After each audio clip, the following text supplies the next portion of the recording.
एक शैतानी डीमन जिसकी खुराक हम इंसान हैं, जो इंसानों को दर्दनाक तरीके से मौत के घाट उतारता है। लेकिन इससे भी भयानक और दर्दनाक वो काम जो वो मारने के बाद ह्यूमन बॉडी के साथ करता है। वो इसके सारे ऑर्गन निकाल कर खा जाता है और फिर बची कुची बॉडी को सिलाई करके उससे अपने घर की डेकोरेशन का काम लेता है। इस साइको का नाम जीपर क्रीपर था। ये कोई डीमन है या डेविल, और इसके अगले शिकार डेरी और ट्रिशा इससे बच पाएंगे या बहुत ही दर्द भरी मौत उनका मुकद्दर बनेगी। वही हम आज की कहानी में जानेंगे, तो स्टोरी का मजा लें। कहानी की शुरुआत में हम ट्रिशा और डेरी को देख पाते हैं। वो दोनों सिबलिंग्स हैं और आज वो समर वेकेशन स्पेंड करने घर से कहीं दूर जा रहे थे। जब वो सिटी से काफी दूर निकल आए तो रोड साइड में उन्हें एक भयानक आदमी नजर आता है जो अपनी गाड़ी से कुछ लाशें निकाल कर एक टनल में फेंक रहा था, लेकिन इसने अपना फेस मास्क लगा के कवर कर रखा था। ये दोनों हैरत से उसी आदमी को देख रहे थे कि तभी वो इंसेन आदमी इन दोनों को नोटिस कर लेता है। ये देखकर वो दोनों गाड़ी को फुल स्पीड में भगाने लगते हैं। इतने में वो आदमी भी अपनी कैरी में इन दोनों को फॉलो करने लगता है। ट्रिशा इस बात से बहुत घबराई और जल्दी से अपने फोन को तलाश करने लगती है ताकि वो किसी की हेल्प ले सके, लेकिन अनफॉर्चुनेटली मोबाइल की बैटरी डाउन थी। अब तक वो आदमी इन दोनों के करीब आ गया था और अपनी कैरी से इनकी कार को कोलाइड करने लगा था। वो ऐसा बार बार करता है जिससे आखिरकार डेरी कंट्रोल खो बैठता है और गाड़ी रोड से सीधा फसलों में पहुंच जाती है। लेकिन हैरानगी की बात ये थी कि वो आदमी बिना रुके वहाँ से निकल जाता है। शायद वो दोनों अब सेफ थे, लेकिन इस इंसिडेंट ने उन दोनों को बहुत डरा दिया था और वो दोनों बहुत घबराए हुए थे। जब वो नॉर्मल होते हैं तो डेरी ट्रिशा से कहता है कि हमें वापस जाके उस टनल में चेक करना चाहिए, शायद उन लाशों में से कोई जिंदा बचा हो और उसे हमारी मदद की जरूरत हो। लेकिन वो डरी हुई थी और वो कोई रिस्क नहीं लेना चाहती थी। उसे लगता है ऐसा करना बहुत खतरनाक होगा, इसलिए वो डेरी को साफ मना कर देती है। लेकिन डेरी उसे ये बोल के मना लेता है कि अगर तुम खुद उन कफन में लिपटे लोगों में से एक होती तो क्या चाहती। खैर अब वो दोनों इस टनल के पास वापस आते हैं और डेरी टनल में आवाजें लगाता है। वो 2-3 बार पुकारता है लेकिन उसे कोई भी रिस्पॉन्स नहीं मिलता। ट्रिशा कहती है बहुत हुआ, अंदर कोई भी जिंदा इंसान मौजूद नहीं है, अगर होता तो अब तक कोई ना कोई रिस्पॉन्स हमें जरूर मिलता। लेकिन तभी उस टनल से उन्हें आवाजें आती हैं और वो दोनों आवाजें सुनकर चौंक जाते हैं। डेरी अंदर का मंजर करीब से देखना चाहता था तो वो ट्रिशा से कहता है कि तुम मुझे पाँव से कस के पकड़ लो ताकि मैं अंदर देख पाऊँ कि वहाँ कौन है और उसकी हालत कैसी है। वो ऐसा करने के लिए जैसे ही टनल में गया तो एक्सीडेंटली ट्रिशा से उसका पाँव छूट जाता है और वो इस पाइप में स्लाइड करता हुआ एक बड़ी खारनुमा गुफा में गिर जाता है। वो थोड़ा जख्मी भी होता है लेकिन वैसे वो ठीक था। बाहर ट्रिशा की तो जैसे जान ही निकल जाती है, लेकिन डेरी उसे बताता है कि मैं अंदर ठीक हूँ। तभी डेरी को कोफन में लिपटी एक लाश नजर आती है। वो जैसे इसके पास जाता है तो कोफन से एक हाथ बाहर निकलता है और डेरी को पाँव से पकड़ लेता है, जिससे वो बहुत घबरा जाता है। लेकिन तभी उसे एहसास होता है कि कफन में लिपटा शख्स अभी जिंदा है। वो हिम्मत करके इसके चेहरे से कपड़ा हटाता है तो वो देखता है कि ये एक टीन लड़का था और वो आंखों से डेरी को अपनी बैली की तरफ इशारा करता है। डेरी जैसे उसकी बैली से कपड़ा हटाता है तो इसके होश उड़ जाते हैं क्योंकि पूरी बैली में स्टिचेस लगे हुए थे। अब वो लड़का ज्यादा देर जिंदा नहीं रह पाता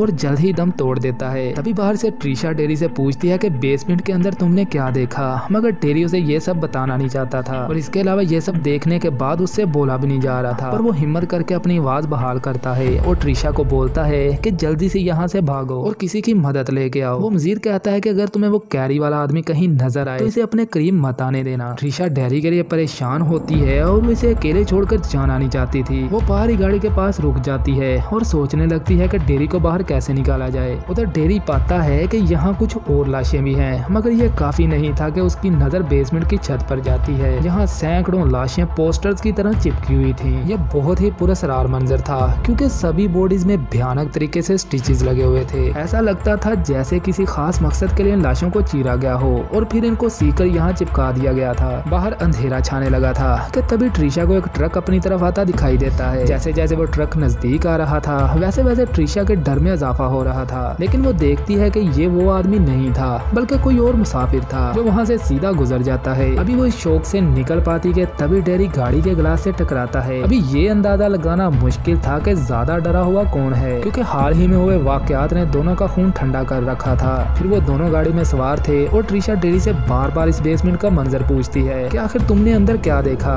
लेकिन डेरी डेरी अभी भी सख्ते में है और वो कुछ बोल नहीं पाता। गाड़ी के चलते रास्ते में एक रेस्टोरेंट आता है जो आबादी से काफी दूर था और इसके आसपास कोई भी घर नहीं होता। वो डेरी के लिए पानी लेने जाने ही लगती है कि तभी डेरी को वो ट्रक दोबारा नजर आता है जो वापस उसी टनल की तरफ जा रहा था। डेरी ये देखकर भागता है और रेस्टोरेंट के अंदर आ जाता है। अंदर आते ही ट्रिशा एक वेटर से पुलिस को कॉल करने की रिक्वेस्ट करती है और डेरी को एक साइड में ले जाकर उस आदमी की असलियत पूछती है। तभी पास लगा एक पब्लिक टेलीफोन अचानक रिंग होने लगता है जिससे दोनों चौंक जाते हैं। ट्रिशा फोन उठाती है तो दूसरी साइड कोई लेडी थी और गैर यकीनी तौर पर वो इन दोनों के बारे में बहुत कुछ जानती थी। यहाँ तक कि वो ये भी जानती थी कि डेरी का हाथ जख्मी है और उसकी टमी के पास एक टैटू बना हुआ है। वो शायद कोई अंतर्यामी थी जो डेरी को ये भी बताती है कि तुम इस डीमन का शिकार होने वाले हो। और वो डेरी को एक सॉन्ग सुनाती है कि जब भी तुम अपने आसपास ये ट्यून सुनो तो समझ जाना कि वो डेविल तुम्हारे आसपास है। फिर जितना जल्दी हो सके इस ट्यून की आवाज से दूर भाग जाना, नहीं तो वो तुम्हें पकड़ लेगा और तुम्हें मार देगा। डेरी को इस लेडी की बातें बकवास लगती हैं तो वो भड़क जाता है और कॉल कट कर देता है। इसके बाद वहाँ पुलिस भी आती है जिनको डेरी सारी कहानी समझाता है, लेकिन उनके लिए डेरी की बातों पे यकीन करना थोड़ा मुश्किल था। लेकिन डेरी कहता है मैंने जो भी बताया है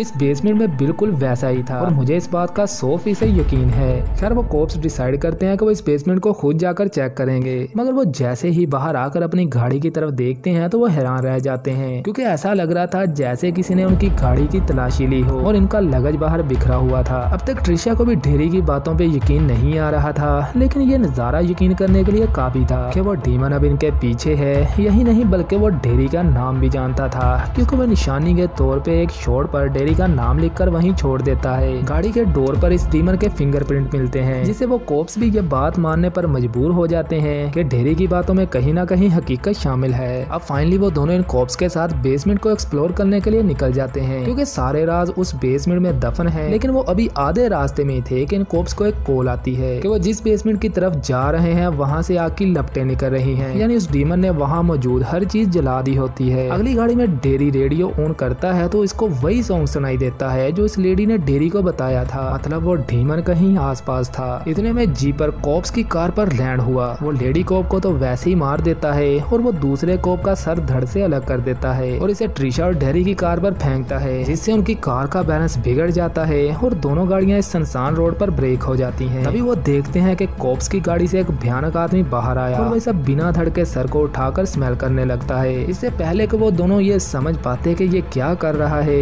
ये मॉन्स्टर इसके मुंह से जुबान निकाल कर खाने लगता है। ये इतना भयानक था कि ट्रिशा गाड़ी को स्टार्ट करती है और तेजी से वहाँ भागने लगी। अब वो दोनों काफी दूर आ गए थे कि यहाँ इन्हें एक घर दिखाई देता है। वो दोनों वहाँ जाते हैं ताकि वहाँ से कॉल की सर्विस लें और शायद इस तरह उन्हें किसी की मदद मिल जाए। इस घर की ओनर एक बूढ़ी औरत थी जो इन लोगों को कॉल मिलाने की इजाजत तो दे देती है, लेकिन इससे पहले कि वो किसी को कॉल करते वहाँ जीपर आ जाता है और वो इस बुढ़िया को मार देता है। वो दोनों एक बार फिर अपनी गाड़ी की तरफ भागते हैं, लेकिन वो जैसे रिवर्स करके रोड पर आते हैं सामने जीपर खड़ा होता है। ट्रिशा इस मौके का फायदा उठाती है और अपनी कार से इसको क्रश कर देती है। वो ऐसा 2-3 बार करती है जिससे जीपर की पूरी बॉडी पार्ट्स में डिवाइड हो जाती है। उन्हें लगता है कि वो मर गया, लेकिन तभी हम देखते हैं कि बॉडी में अभी भी मूवमेंट बाकी थी, जिस पर ट्रिशा एक बार फिर से उसे क्रश करते हुए गाड़ी को भगा लेती है और वो समझ जाती है कि इसको मारना नामुमकिन है। यहाँ से वो सीधा एक पुलिस स्टेशन पहुँच जाते हैं और कुछ ही देर में वहाँ एक लेडी आती है। ये लेडी कहीं दूर से आई थी और वो डेरी से बात करना चाहती थी। ट्रिशा को ये लेडी थोड़ी मशकूक लगती है, इसलिए वो डेरी को इससे दूर रखना चाहती है। लेकिन तभी वो लेडी एक सॉन्ग मेंशन करती है जिस पर डेरी चौंक जाता है। असल में ये वही लेडी थी जिसने रेस्टोरेंट में डेरी को कॉल की थी। अब वो लेडी उसे बताती है कि मेरे साथ भी ये 23 साल पहले हो चुका है जो आज तुम्हारे साथ हुआ, और मैंने भी वो सब कुछ देख रखा है जो इस बेसमेंट में तुमने देखा था। असल में ये मॉन्स्टर लगातार 23 सालों तक सोता रहता है और फिर 23 सालों बाद जाग जाता है, और वो भी सिर्फ 23 दिनों के लिए। इसके बाद वो अपनी बॉडी के बेकार हिस्सों को रिप्लेस करने के लिए दूसरे इंसानों की बॉडी से ऑर्गन निकाल लेता है, जिनको खाने से वो एक बार फिर से हेल्दी हो जाता है। इन 23 दिनों में वो सोता नहीं है और 23 दिन शिकार करने के बाद एक बार फिर से वो लंबी नींद पूरी करने सोने चला जाता है। वो सिलेक्ट करता है लोगों को, जैसे किसी की प्रोनाउंसिएशन अच्छी तो उसकी जुबान, और अगर किसी की नजर तेज तो उसकी आंखें। वो लेडी अभी उसे ये सब बता रही थी कि खतरे की घंटी बजती है, यानी स्टेशन की लाइट्स बंद हो जाती हैं, और हम देखते हैं कि जीपस कैदियों वाले सेल में घुस चुका है। वहाँ वो एक कैदी का मांस खा रहा था और ऊपर आते ही वो एक पुलिस वाले पर भी हमला करता है और बड़ी बेरहमी से इसका दिल निकाल कर खा जाता है। और तभी वो लेडी ट्रिशा और डेरी को अपने साथ आने का बोलती है। वो एक बेसमेंट से होते हुए एक आउटडोर पर आते हैं, लेकिन अनफॉर्चुनेटली वो डोर लॉक्ड था।